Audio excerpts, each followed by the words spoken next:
그칠 것이니라. 아멘.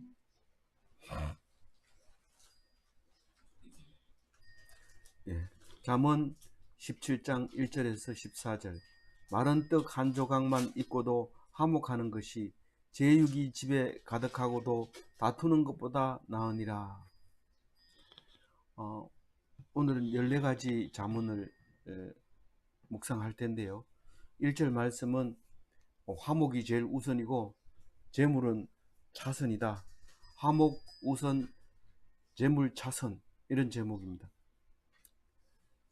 제육이라고 하는 것은 제사 지내는 고기를 말하는 건데, 부자 밥 먹듯 한다고 돈 많은 집은 계속 제사를 지낼 고기를 먹습니다. 그냥 고기를 잡으면 안 돼. 법적으로, 신앙적으로 하나님께 드리고 그것을 먹어야 되지, 그냥 하나님 없이 자기 그냥 잡으면 먹으면 안 됩니다. 안수하고 하나님께 그 앞에서 피를 뿌리고 순서대로 해서, 그래서 잡아먹는 게 고기인데, 지금도 할랄 음식이라고 해가지고 그 피 빼는 거라든가 안수하는 거라든가 그 제사장이 안수를 해야 됩니다. 그러니까 할랄 음식을 공급하려면 제사장이 필요한데, 제사장을 고용을 하든지 아니면은 무슬림으로 개종을 하든지 해야 그게 할랄 음식을 공급할 수 있게 되는 거죠. 그런 게 이제 제육은 산해 진미를 말하고 있죠. 마른 떡 한 조각만 있고도 화목하는 것이 제육이 집에 가득하고도 다투는 것보다 나으니라, 이런 말을 할 때에, 사실은 마른 거는 어디 먹고 남은 조각을 말하는 거지, 마른 떡을 먹을 리가 없죠. 그냥 부드러울 때 먹어야 되는데 먹다 남은 게 그걸 먹고 있는 것을 말하고 있죠. 그 가난해도 화목하면은 돈 많으면서 싸우는 것보다 낫다, 이렇게 얘기합니다. 그럼 우리는 삼성전자보다가 낫네요. 낫습니다. 왜냐하면 안 싸우니까. 삼성전자는 돈이 많아가지고 왕자의 난을 일으킬 때 살인도 서슴지 않고, 뭐 죽인 건 없는 것 같습니다만 반목을 하고 다시는 안 만나고 원수가 돼가지고 있는 거죠. 그래서 우리는 돈 많은 것도 낫지 않다. 우리가 낫다. 우리가 뭡니까? 화목한 우리 얘기하는 거죠. 만약에 화목이 지금 없다면 그것은 더 나은 것이 아직 남아 있다, 이렇게 생각을 하고 나은 것을 선택해야죠. 정말 우리에게는 재물을 먼저 생각을 합니다. 화목하는 것보다. 혼내가면서 돈을 모으기도 하고, 혼내가면서 돈을 아끼기도 하고, 그렇게 억지로 부자가 되는데, 정말 그걸 재물은 화목하게 하는 방법으로는 도저히 안 됩니까? 돈 가지고 좀 사이좋게 지내는 방법은 없습니까? 우리가 생각해 볼 일이죠. 돈이 있으면 화목해질 것 같아요. 왜냐하면 돈 때문에 싸웠으니까. 돈이 있으면 쫙 나눠주고. 제가 어렸을 때는 그런 생각을 많이 했어요. 우리 매형하고 우리 형님하고 싸우는데, 뭐 사실은 감정 싸우지만 말할 때는 돈 같은 거 가지고 싸웁니다. 난 하여튼 그때 생각하기에 돈 많이 벌어서 한 집에 쌀 한 가마니씩 주면 안 싸울 것 같은데, 그게 그렇지 않습니다. 그 한 가마니 주면은 두 가마니 달라고 싸우고 이렇게 하는 거죠. 그래서 우리는 화목이 제일 우선 돼야 된다. 그래서 화목하는 방법을 연구해야 됩니다. 화목하려면 예수님 닮아야 되죠. 죽어야 돼요. 한 사람이 죽어야 되지. 내가 왜 죽나, 네가 죽어라 이러는데, 그러니까 안 되는 거죠. 내가 죽어야 되죠. 내가 죽어야 화목이 되지. 화목이 상대방 보고 화목하라 하면 절대로 안 합니다. 예수님이 그런 걸 알았으면 앉혀놓고 너희들이 이렇게 해라, 그러면 화목한 거다. 나는 뭐 야단칠게, 이러는 게 아니고, 너희들은 멋대로 하고 그냥 가만 놔두고, 하나님을 아는 사람이 내가 십자가를 질게, 그럼 아무 문제가 없지요. 내가 십자가를 졌는데 뭐가 문제입니까? 뭐 문제 있는 거 한번 얘기해 보세요. 문제 될 게 하나도 없습니다. 내가 십자가를 졌는데 그 뒤에 남은 것은 없습니다. 1절 다시 한번 읽어봅니다. 자꾸 외워야 돼요. 마른 떡 한 조각만 있고도 화목하는 것이 제육이 집에 가득하고도 다투는 것보다 나으니라. 돈 때문에 싸우지 마세요. 내가 알뜰하게 안 살았는 게 뭐냐 이러고 막 이렇게 하지 말고 돈 가지고는 싸우지 마세요. 돈 가지고는 싸우면 돈 얘기가 자꾸 나오는데 돈 얘기하지 마. 2절 읽어봅니다. 슬기로운 종은 부끄러운 짓을 하는 주인의 아들을 다스리겠고 또 형제들 중에서 유업을 나누어 얻으리라. 사실 종이 아들 자리를 턱 차지하는 얘기를 하고 있는데 그건 슬기로운 사람에게 가능하다 그렇게 얘기합니다. 이게 지금 거의 없는 일을 지금 말씀하고 있는 거죠. 그런데 사실 몇 명만 이렇게 가능한데 그게 좁은 문으로 들어가는 거죠. 이 슬기로운 종이 되려면은 그냥 주문 먹고 일 시키면 살살 피해가지고 일 안 하는데 그늘에 가 쉬고 그게 보통 종의 모습입니다. 이 인간이 그러니까 종밖에 더 하겠나? 이래서 야단치면서 때리면서 그렇게 하는 게 종인데요. 그러나 이 슬기로운 종은 안에서 주인 아들 그걸 가르칠 때 밖에서 다 외워버립니다. 다 외워버려요. 그래가지고 아들이 얻어맞는 거 보면 왜 저걸 얻어맞나 이러면서 하늘 천밖에 못합니다. 부엌에서 따지 이러는 종이 그러면 종은 저기 주인의 아들은 미워가지고 죽겠죠. 저놈이 부엌에서 듣고 저기 알지도 못하는 게 소리 지른다 이러면서 미워하지만 결국은 그 종에게 아들이 가져야 될 몫을 주게 되는 그 주인의 이야기가 지금 있는데 그런 이야기는 옛날부터 지금까지 우리 어머니도 우리 맏형이 공부하는 거 보고 속이 터져가지고 부엌에서 들어갔다 나갔다 들어갔다 나갔다 그렇게 했다고 얘기를 해요. 그런데 왜 그럴까요? 슬기로운 종은 종이라는 걸 포기하고 지혜를 택하게 되면 그게 아들보다 나은 자리에 올라갈 수 있는 거고 우리는 그게 이야기의 성경 말씀 속에 중요한 방향이 잡히죠. 그러니까 다시 말해서 힘들고 어렵게 네가 네 할 일 다 하고 주인이 하는 일까지도 할 수 있다면 그러면 주인의 몫을 네가 얻을 수 있다. 그런 얘기를 생각하는 거죠. 그래서 우리는 영원한 금수저 흙수저가 그렇지 않다. 특별히 내가 사랑하는 사람을 위해서 금수저 흙수저는 죽을 때까지 있는 것처럼 보일지라도 그러나 하나님은 그것을 바꿔준다. 그 얘기를 지금 하는 게 2절입니다. 다시 읽어볼까요?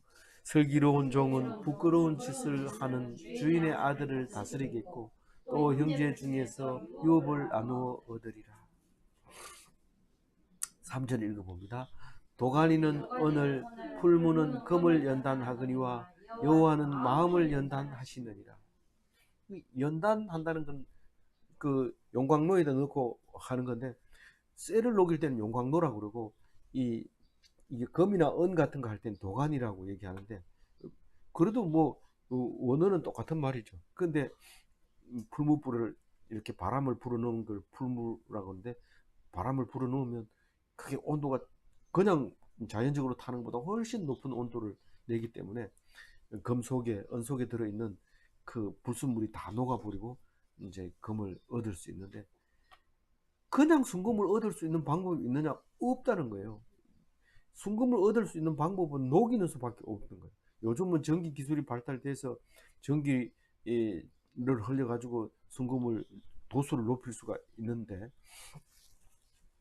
구가 99.999 이래가지고 구가 4개 있는 금이 가장 큰 순도가 높은 금이라고 하는데 그런 금을 만들어냅니다.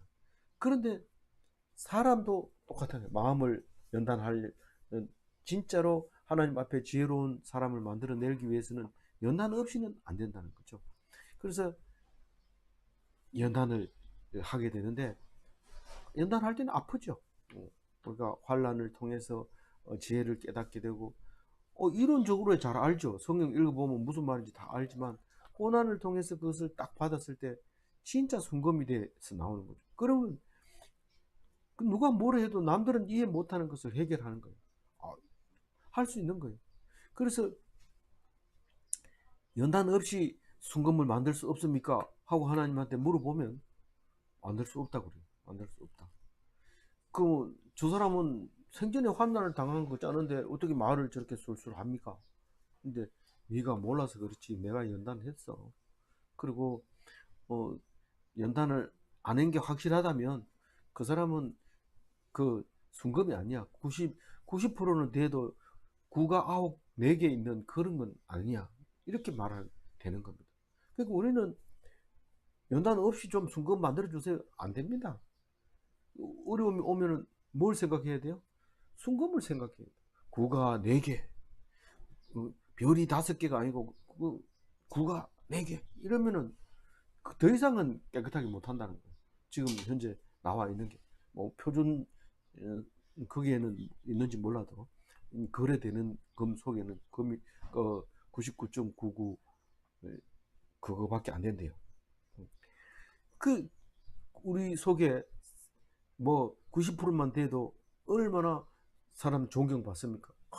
누구 이러면은 그 사람 참 지혜로운 사람 이렇게 하는데, 환란을 통해서 하나님이 만들어준 순금이 된 사람은 어떤 걸 갖다 놔도 당당하게, 지혜롭게 그 일을 헤쳐나가는 것을 볼 수 있습니다. 환난을 원망하거나 사람을 보지 말고 하나님을 봐야 돼요. 사람 보면은 번번이 연단이 실패합니다. 그 불순물이 들어가니까요. 불순물. 뭐 약속도 소용없고, 뭐 돈을 갖다 줘도 소용없고, 뭐 훈장을 줘도, 뭐 표창장을 줘도 소용없는 거예요. 3절 한번 다시 읽어봅니다. 도가니는 은을, 풀무는 금을 연단하거니와 여호와는 마음을 연단하느니라. 4절 읽어봅니다.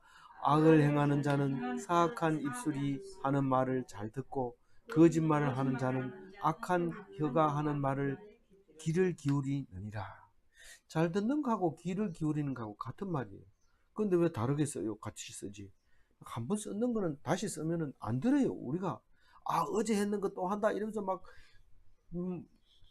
소리 지르는데, 그럼 그 네 말 뜻을 아나 이런데 모른다고요. 몰라도 다 안돼요. 들어봤대요. 심지어는 교회 안 나가는 사람이 내 성경 다 읽어봤다 이러는데, 그럼 가만히 있어야지. 그럼 어떻게 해? 그러냐, 너 대단하네 이러면서 그래 해야 되죠. 악을 행한 자는 악한 사람의 입술의 말을 잘 듣고, 거짓말하는 사람은 거짓말하는 혀를 잘 듣는다. 악인의 귀가 얇아요. 뭐 누가 얘기하면, 그런데 진실을 얘기하면 그게 어떻게 그렇게 될 수 있느냐 이러면 따지면서, 거짓말하면 확 그래? 이런데 유튜브 한번 보세요. 거짓 뉴스가 조회수가 더 많아요. 진짜 뉴스 하면 재미없어요. 누가 잘 먹고 잘 살았다. 그거 누가 클릭해 봅니까? 근데 누가 누구를 죽였는데 잔인하게, 잔혹하게, 엄청 힘들게 이렇게 그거를 막 조회수가 막 올라갑니다. 그게 악한 거죠. 악한 거죠. 그럼 이 세상은 전부 악한 사람들이 삽니까? 생각해 보세요. 하나님을 떠나면 다 악한 겁니다. 그게 뭐, 그러니까 내가 가짜 뉴스가 재밌는 거 보면, 재밌는 건 거짓말인 줄 알고 얘기해요. 그게 진짜인지 모르지만 이렇다 하더라.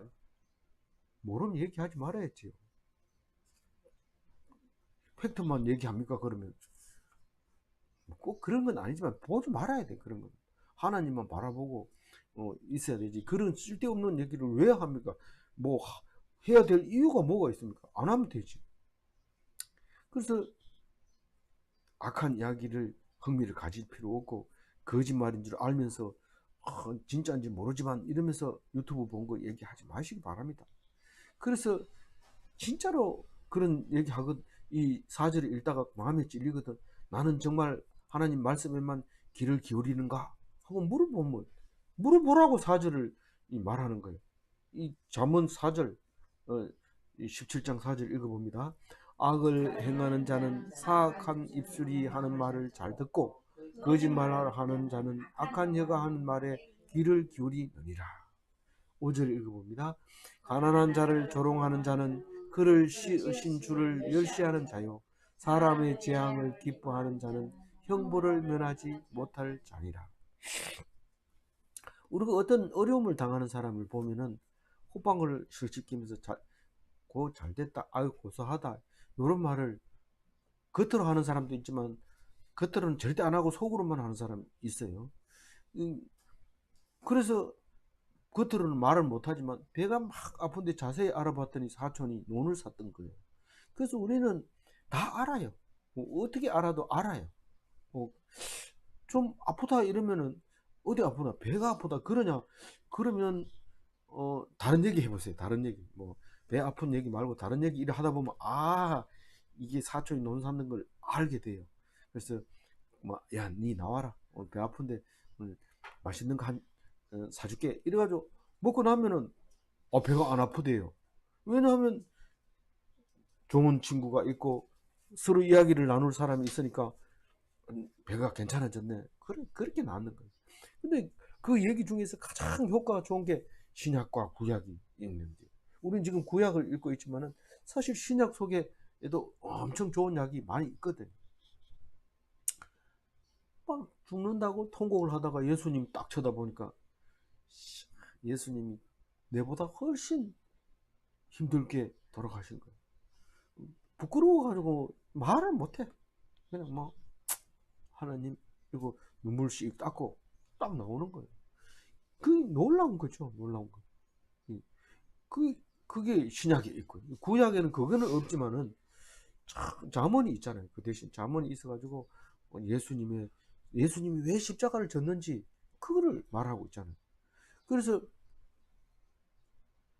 제목이 오늘 이 5절에는 큰 겁니다. 제목이 아주 커요. 하나님이 내리는 형벌에 대해서 이야기를 하고 있는데 하나님이 어떤 사람에게 벌을 내립니까? 가난한 자를 조롱하는 거, 좀 모자라는 사람을 멸시하는 거, 특히 잘못하고 있는 사람을 정죄하는 거. 이게 하나님이 형벌을 탁 내린다는 거야. 내가 만드는 사람한테 정죄하고 네가 죄가 없다고 첫째 무슨 죄, 둘째 무슨 죄, 셋째 내가 밤새도록 써라 해도 네 죄를 내가 말해낼 수 있다. 이렇게 말할 때 하나님이 형벌을 내립니다. 형벌을.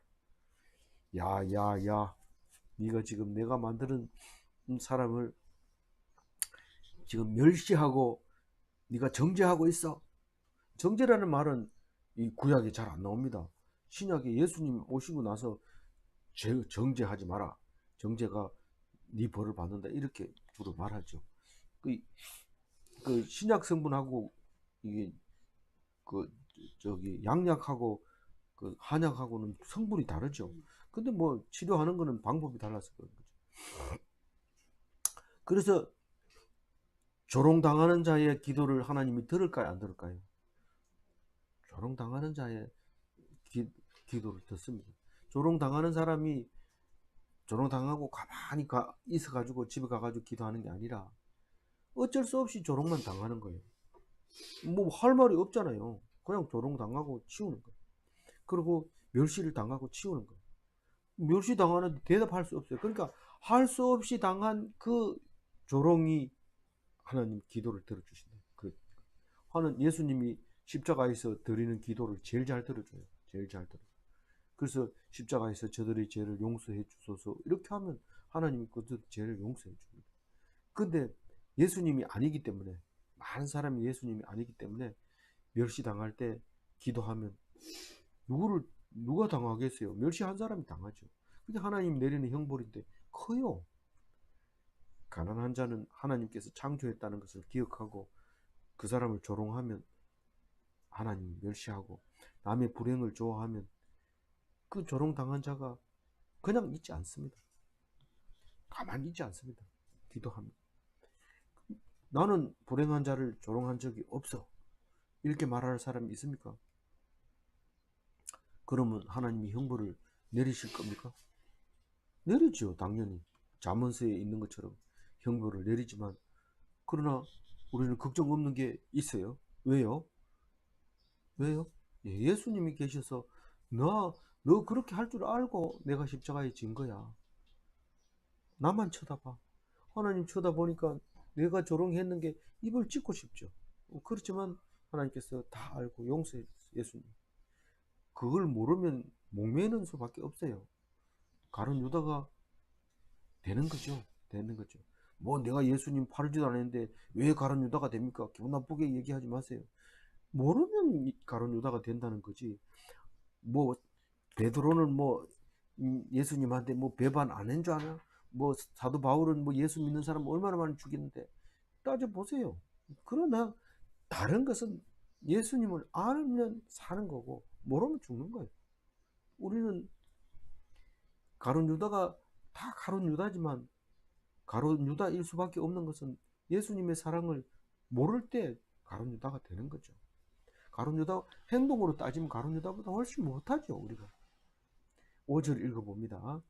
가난한 자를 조롱하는 자는 그를 지으신 주를 멸시하는 자요, 사람의 재앙을 기뻐하는 자는 형벌을 면하지 못할 자니라. 6절 읽어봅니다.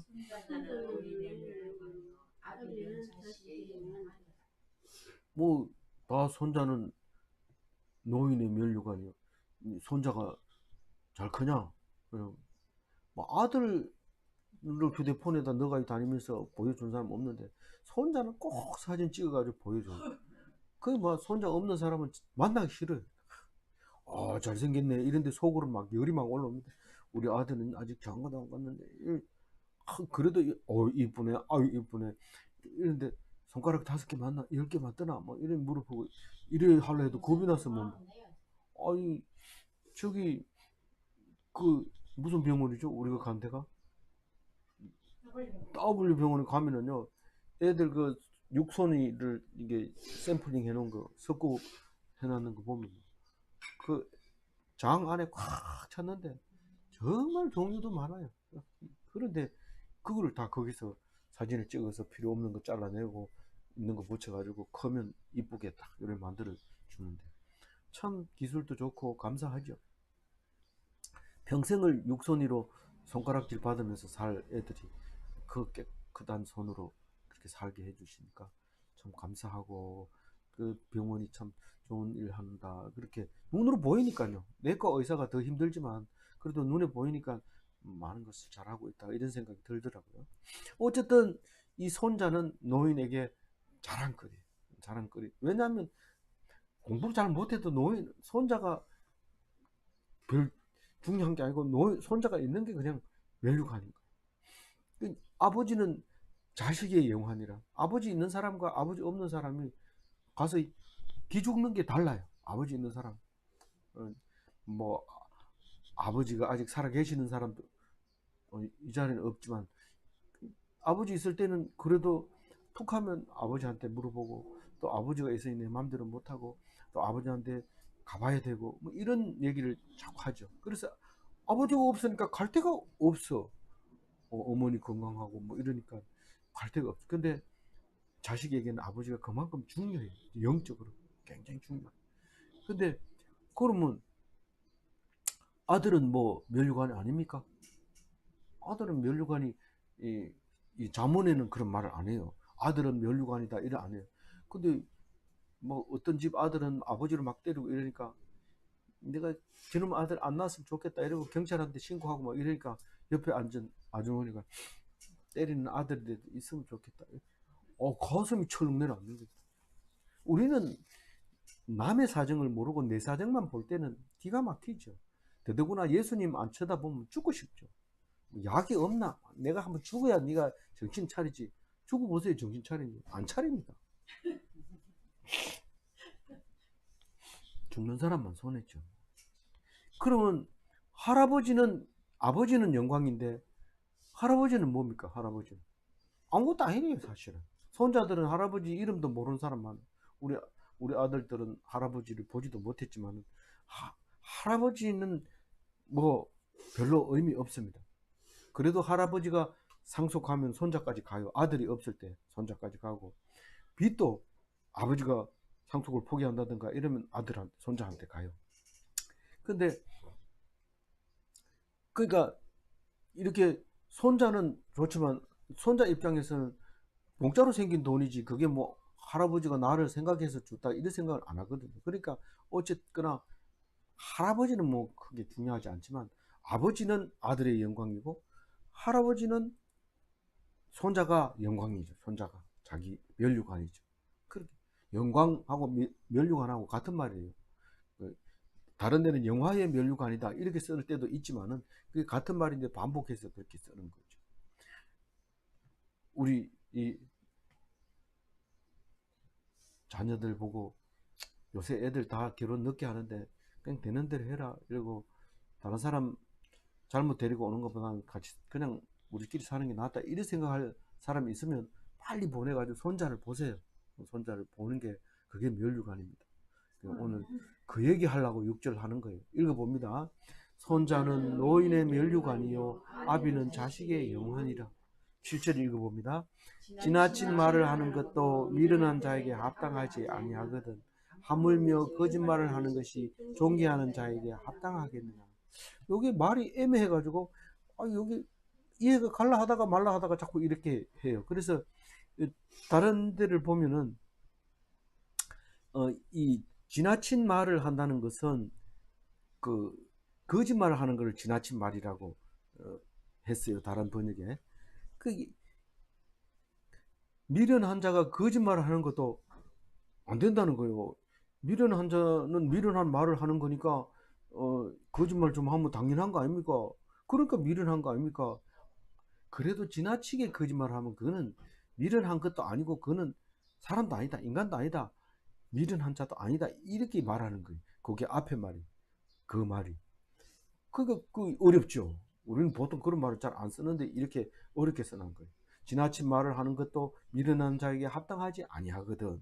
하물며 이런 말을 하는데 거짓말을 하는 것이 존귀한 자에게 합당하겠느냐. 그 지나친 거짓말을 하는 것도 미련한 자에게 마땅하지 않는데 예. 하물며 존귀한 자에게 거짓말이 통하겠냐. 그런 말이죠. 아니 제가 점을 찍는 걸 봐야 되는데 지나친 말을 하는 것도 거짓말 하는 게 아니라 유창한 말을 하는 걸로 돼 있었어요. 예, 제가 수정합니다. 미련한 자가 유창하게 하는 말은 가당치 않다 이 말이죠. 제가 점을 보고 얘기를 해야 되는데 반대로 점 한 개 찍힌 게 한 개 찍힌 거예요. 지나친 말을 하는 것이 유창하게 말하는 거. 미련한 자가 유창하게 말하면 앞뒤가 안 맞다는 거죠. 앞뒤가 안 맞는, 가당치 않는데 통치자가 여기 말하면 존귀한 자, 통치하는 사람이 거짓말하면 그는 어울리지 않는다. 그렇게 말하고 있는 거죠. 그래서 내가 통치자가 될 수 있는가 없는가는 뭘 보면 알 수 있어요? 거짓말 하는지 안 하는지를 가지고 알 수 있어요. 거짓말 안 하면 너는 통치자가 될 수 있다. 이렇게 말하는데 그 말을 누가 해줘요? 사실은 성경에서 말해주고 있는 거죠. 어떻게 네가 뭐 아무것도 아닌 게 통치자가 된다고 자꾸 얘기를 하냐? 예수님은 왕 같은 제사장이 돼야 된다고 수없이 얘기하잖아요. 내가 왕이 되려면 적어도 입술에 거짓말하면 안 되는데 거짓말 안 하려면 성경 말씀을 외우고 하는 것밖에 할 수밖에 없습니다. 7절 다시 한번 읽어볼게요. 지나친 말을 하는 것도 미련한 자에게 합당하지 아니하거든 하물며 거짓말하는 것이 존귀한 자에게 합당하겠느냐. 8절 읽어봅니다. 뇌물은 그 인자가 보기에 보석 같은 적 그가 어디로 향하든지 형통하게 하니라. 여기서 잠언은 조금 뭐 이상하게 얘기하네요 하는 게 이 17장 8절이거든요. 뇌물을 주라 하는 것 같아요. 뇌물은 그 임자가 보기에 뇌물을 주는 사람 말하는 거예요. 주는 사람. 뇌물을 주는 사람은 보석 같다는 거예요. 그 뇌물이. 왜냐하면 그게 어디로 가든지 뇌물이 안 통하는 데가 없다는 거죠. 뇌물이 안 통하는 것이 없다는 거죠. 근데 진짜 그럴까요? 지금 우리 현대에 살면서 이것은 굉장히 쉽게 얘기해서 위험한 발언이죠. 뇌물을 주는 순간 주는 사람과 받는 사람이 동시에 죄인이 되기 때문에 형통한다는 말은 틀린 거 아니냐. 이 잠언이 시대에 따라서 읽어야 되지 아무 때고 이게 적용되는 거 아니지 않느냐. 그런데 어쨌든 잠언 17장 8절에는 뇌물은 그 임자가 보기에는 보석 같은 적 그가 어디로 가든지 형통하게 된다. 이렇게 말하고 있다. 뇌물 뭐 소금 묵은 사람이 물 캔다고? 예? 예? 선물. 예. 소금 먹으면 물 캔다고. 우리는 뇌물을 주고 그거 신경 안 쓰는 사람은 없습니다. 뭐 그러니까 그 힘이 강하다고 얘기를 하고 있는 거죠. 요게 비슷한 게 앞에 있었죠. 13장 8절에 한번 읽어볼까요? 사람의 재물이 자기 생명의 속전일 수 있으나 가난한 자는 협박을 받을 일이 없느니라. 근데 요게 무슨 말이냐면 내가 사람 들려가지고 네 돈 안 주면 죽여버리겠다 이랬을 때 돈을 갖다 주고 나오니까 돈 때문에 내가 살았다 이렇게 생각하는데 그건 오해라는 거죠. 하나님 입장에서 볼 때 돈이 있으니까 협박을 당하는 거라는 거죠. 없으면 그런 일이 없다는 거죠. 그래서 돈이 있어야 되겠네 이렇게 하고 돈을 항상 준비하는데 정말 살기 위해서 비상금이 꼭 필요합니까? 라고 물었을 때 우리는 어떻게 생각해야 돼요? 우리는 예수 믿는 사람은, 예수 안 믿는 사람은 비상금 필요하지. 제일 중요한 거는 마누라 몰래 숨기는 게 더 중요하지. 이렇게 하는데 그 마누라 남자만 그럽니까? 여자도 비상금이 많더라고요. 근데 어쨌든 그게 필요합니까? 하고 물었을 때 예수 믿는 사람은 필요 없다고 봐야 돼요. 필요 없다. 다 내놔라. 뇌물을 줘야 할 그런 거 하지 말고 하나님 주는 대로 살아라. 이렇게 말하는 것으로 들리죠. 8절 다시 읽어볼게요. 뇌물은 그 임자가 보기에 보석 같은 적 그가 어디로 향하든지 형통하게 하느니라. 9절 읽어봅니다. 허물을 덮어주는 자는 사랑을 구하는 자요 그것을 거듭 말하는 자는 친한 벗을 이간한 자니라. 요 앞에 우리가 16장 28절 할 때, 어제네요. 어제 묵상할 때 한번 했기 때문에 귀에 익은 말씀이잖아요. 16장 28절 다시 한번 읽어볼까요? 패역한 자는 다툼을 일으키고 말쟁이는 친한 벗을 이간하느니라. 허물을 덮어준다는 9절 말씀에 허물을 덮어준다는 얘기는 허물을 말 안 하는 거예요. 아이고 그 사람이 그런 말 하더라 그지? 그 사람은 그런 말 하더라. 좋은 말 하는 거 빼놓고는 왜 나쁜 말을 하는데 그 사람이 자기는 죄가 없대 이렇게 얘기를 할 때 그 허물을 덮어주는 게 아니잖아요. 그거는 허물을 덜쳐내는 거잖아요. 근데 덮어주는 자가 있다 하자. 그럼 그 덮어주는 사람은 왜 덮어줍니까? 왜 덮어줍니까? 그 사람에게 사랑을 하는 거죠. 그 사랑하는 거예요. 그런데 공동 번역에는 사랑하는 게 아니라 사랑을 받는다고 얘기를 해요. 공동 번역 한번 읽어볼게요. 남을 흉보면 의가 상하지만 남의 허물을 감싸주면 사랑이 돌아온다. 이렇게 번역을 했어요. 과감하게 번역했죠. 이 공동 번역은 가톨릭과 개신교가 만나서 합동으로 번역한 것을 공동 번역이라고 합니다. 그러니까 남을 허물을 덮어주면 사랑 때문에 덮어주는 거고 그것을 거듭 말한다는 얘기는 자꾸 얘기하는 거예요. 걔가 그런 얘기했어. 또 이 친구 만나가 걔가 그런 얘기했어. 또 만나가 또 얘기. 그 전에 했잖아. 계속 얘기하는 거예요. 그러면 어떻게 되는 거예요? 친한 벗을 이간하는 자다라고 얘기하는데 둘이는 친했는데 자꾸 얘기하니까 그거 나쁜 사람이네 이러면서 사이가 떡 벌어지는 거죠. 그걸 말하는 거죠. 그러니까 허물을 감싸주지 않고 자꾸 거듭거듭 얘기하는 것은, 자꾸 덜추어내는 것은, 그러면 본인하고도 의가 상하고 그 들은 사람에게도 의가 상하고 사랑을 상하게 된다. 그 말을 하고 있는 거죠. 그런데 진짜로 남의 잘못했는 것을 덮어주는 것이 쉬울까요? 어려울까요? 얼마나 어려울까요? 얼마나 어려울까요? 몰라요? 그게 10절에 가가지고 나와요. 10절에 얼마나 어려운지 10절 저 노트에 적혀 있는 거 한번 읽어볼까요? 27장 22절 시작. 미련한 자를 고물과 함께 적그에 놓고 공의로 찌할지라도 그의 미련은 벗겨지지 아니하느니라. 이거 우리가 미련한 거예요. 우리가 미련한 거라고요. 미련한 걸 지금 10절에서 얘기하고 있는 거예요. 남의 허물을 얘기를 하는 게 정상일까요? 안 하는 게 정상일까요? 하는 게 정상이에요. 빠도 안 벗어지는 거, 그게 벗어졌다 이러면 뭐가 고장났으니까 벗어지지. 다시 말해서 남의 허물을 말 안 하는 게 고장난 거죠. 그런데 잠언은 이렇게 얘기합니까? 그렇게 얘기해요. 9절 다시 한번 읽어봅니다. 사랑을 구하는 자요, 그것을 거듭 말하는 자는 지난 벗을 이간하는 자니라. 10절 읽어봅니다. 한마디 말로 총명한 자에게 충고하는 것이 매 100대로 미련한 자를 때리는 것보다 더욱 깊이 박히느니라. 참 기가 막힌 말인데, 이거를 지금 우리가 맨날 외워야 될 말인데 그렇지 못하고요. 어리석게 공부를 가르치는 거예요. 어리석게 가르치는 거, 심지어 밥 먹는 거, 생활하는 거, 뭐 치약 짜는 것까지도 어리석게 생각.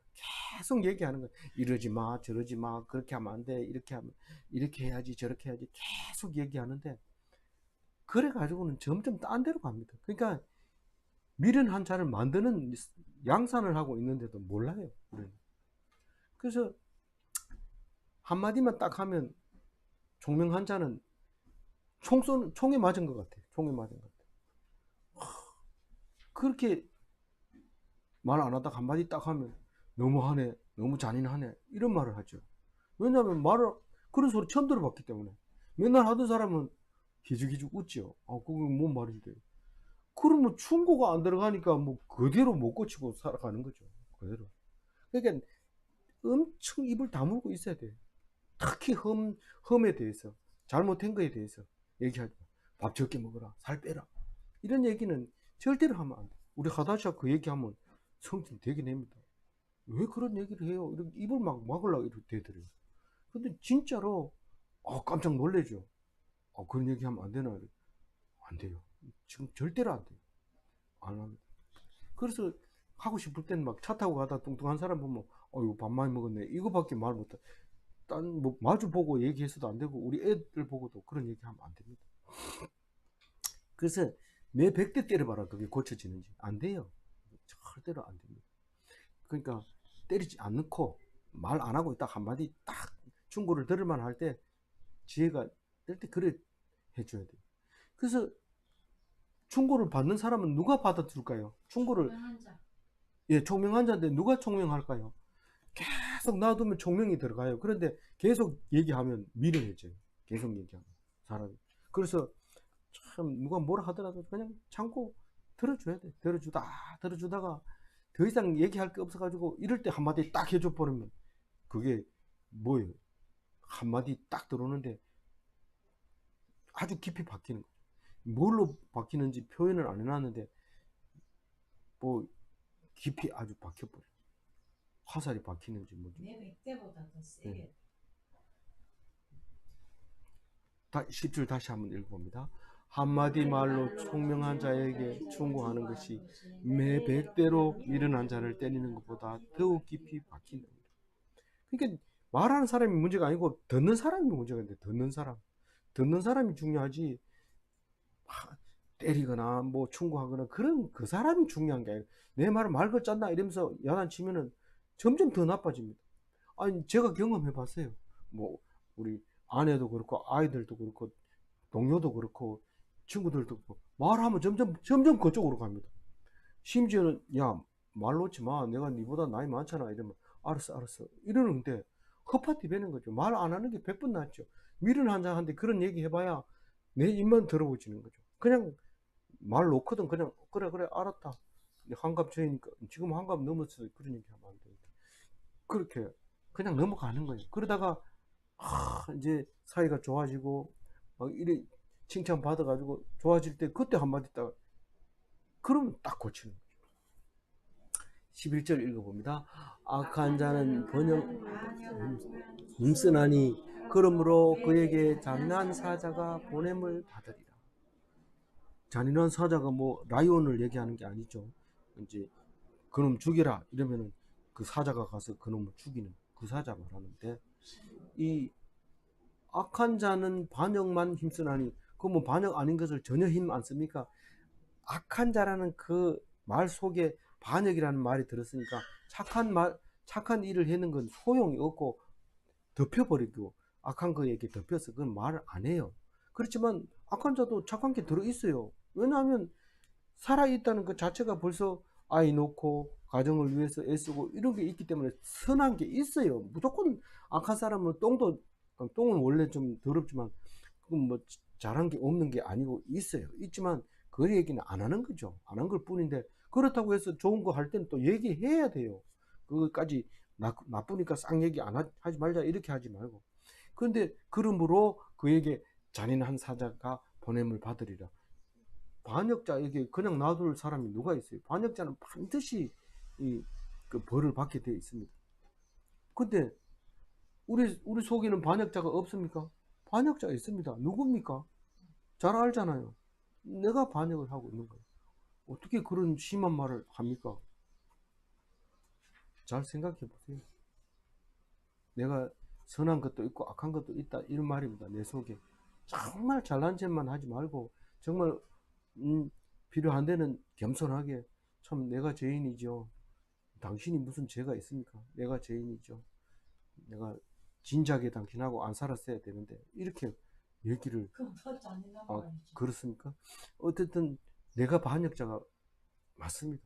그래서 내가 처벌 받아야 돼. 그것도 모르고 내가 잘했는 줄 알고 그러고 있는 거죠. 11절 다시 한번 읽어봅니다. 악한 자는 반역만 힘쓰나니 그러므로 그에게 잔인한 사자가 보냄을 받으리.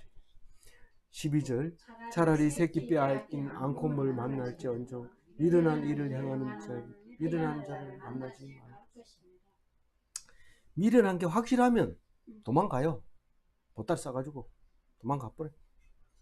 앙콩을 만난 것보다 더 위험해요. 사실은 앙콩을 만나가지고 좀 이렇게 살아남으면 내가 곰을 이겼다 이래가지고 집에다 곰 머리 하나 가죽 갖다 붙여놓고 자랑하고 이러면 되는데, 만약 죽어본 고마이는 끝이지만은 미련한 사람을 만나면은요 죽을 때까지 앙콤한테 얽힌 것처럼 아프고 힘들고 어려워요. 도망가야 돼.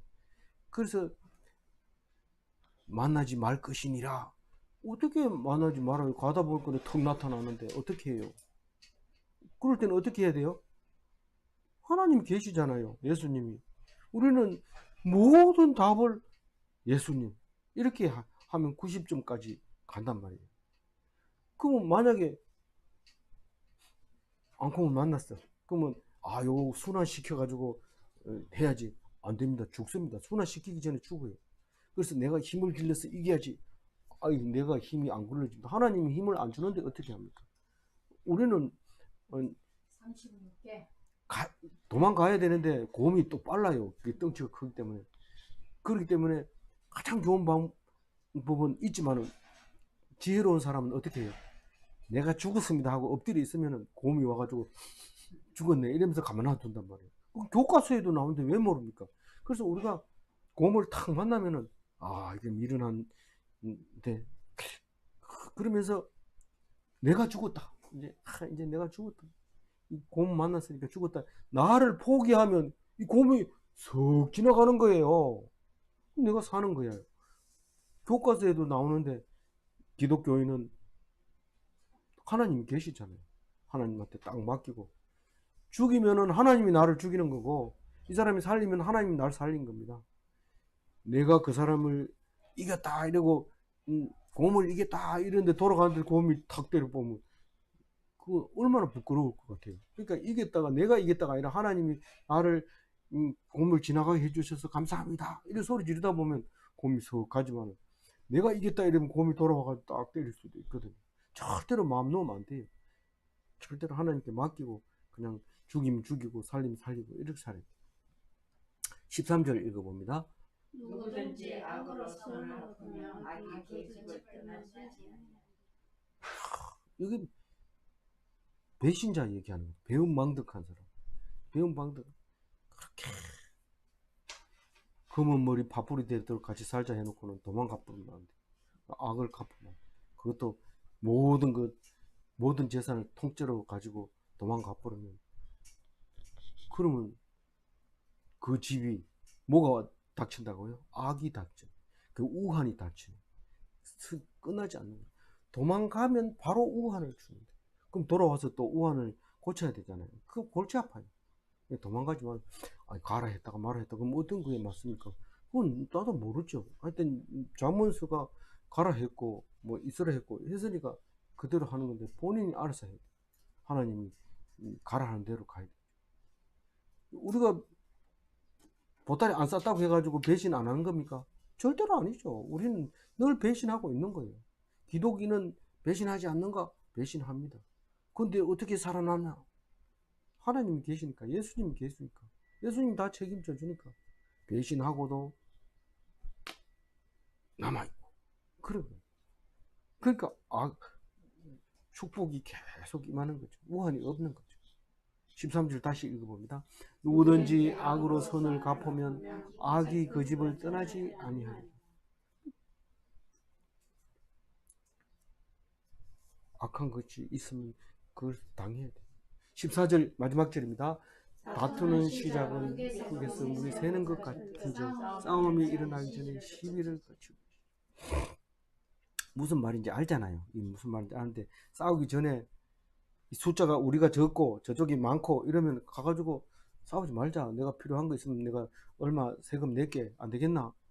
그럼 안 된다 하면 죽을 힘을 다해 싸우고 하나님이 우리가 뭘 잘못해서 죽입니까? 그리고 싸우다 보면 이길 수도 있죠. 뭐 죽는 거는 뭐 당연한 이치지만 죽어도 살리시는 하나님을 믿고 싸워야 되지만 그렇지 않으면 사람 죽이는 것보다는 세금 납부하는 게 낫죠. 그 말을 지금 하고 있는데 마태복음, 누가복음에는 이런 얘기를 하죠. 너를 고발을 하는 자와 함께 길에 있을 때 급히 사과해라. 같이 길을 가면서 사과를 안 하면 성 안에 들어가자마자 이 사람이 고발하면 너는 한 푼도 안 주고는 남김없이 다 줘야 네가 가지. 한 푼 잔돈 모자라는데 이것만 받으면 안 되겠습니까? 안 된다 하면 다 줘야 된다.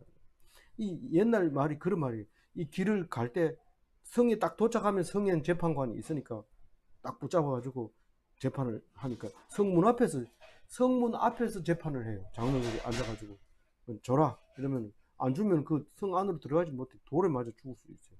그래서 딱 줘야 되는데 가기 전에 미리 네 미안한데 조금만 연장해 주면 내가 안 되겠나 이렇게 사과를 해야 되지. 네 마음대로 해라. 내가 없는데 어떻게 할 건데. 내용 증명 나옵니다. 없다 하니까 그럼 바로 안 돼. 그러니까 확실하게 사과를 하든지 아니면 들어주든지 그렇게 해야 돼요. 14절 마지막 한번 읽고 마치겠습니다. 다투는 시작은 북에서 물이 새는 것 같은즉 싸움이 일어나기 전에 시비를 거칠 것이니라. 오늘 9절 말씀 가지고 이제 정리를 하면 이렇습니다. 9절을 읽어보면 허물을 덮어주는 자는 사랑을 구하는 자요 그것을 거듭 말하는 자는 지난 벗을 이가는 하는 자니라. 이 말을 가지고 정리를 해보면 입을 다물면 허물이 있는 자에게 사랑을 받습니다. 그 사람이 허물이 있는데도 내가 말 안 하고 가만히 있으면 그 사람이 사랑한다 그래요. 사랑한다. 근데 꼬치꼬치 다 얘기하면 싫어한다. 나 당신 꼴도 보기 싫어. 죽었는데도 신기 낀다 이렇게 덮어버려. 맨날 잘못했는 것만 얘기하니까 그런데 그렇게 많은 잘못을 했는데도 가만 놔두니까 죽은 사진 보고 끌어안고 울고 이렇게 사랑을 받는 거죠. 그래서 입을 다물면 허물이 있는 그 사람이 나를 사랑해 줘.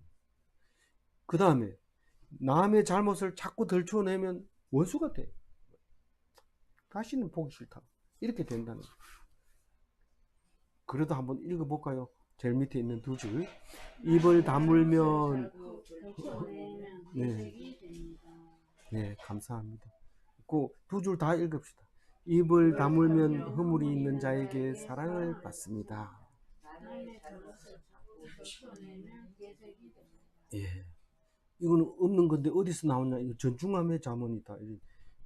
전중 꼭 기억하시고 우리가 사랑받는 대적이 없는 참 멋진 그리스도인이 다 되시기 바랍니다. 기도하겠습니다. 하나님 감사합니다. 우리의 입은 도저히 어떻게 할 수 없습니다. 꼭 하나님이 견딜만한 시련을 주는데도 불구하고 그것을 못 견디고 입으로 막 토로한 것을 용서하여 주시고, 남을 흉보고 이간질한 것을 용서하여 주시고, 남의 잘못을 가지고 그저 좋아서 같이 낄낄거리고 웃었던 것을 용서하여 주옵소서. 우리 입술을 다스려 주시옵소서. 지혜롭게 하여 주시고 말씀으로 오직 지혜가 살아나게 하여 주옵소서. 다른 것으로 명심보감이나 다른 논어나 맹자로 얻을 수 없는 지혜의 말씀으로 꼭 하나님 앞에 명철하게 하시고 총명하게 하시고 구별할 수 있는 분별력을 갖게 하여 주옵소서. 감사하옵고 우리 주 예수 그리스도 이름으로 기도 올리옵나이다. 아멘.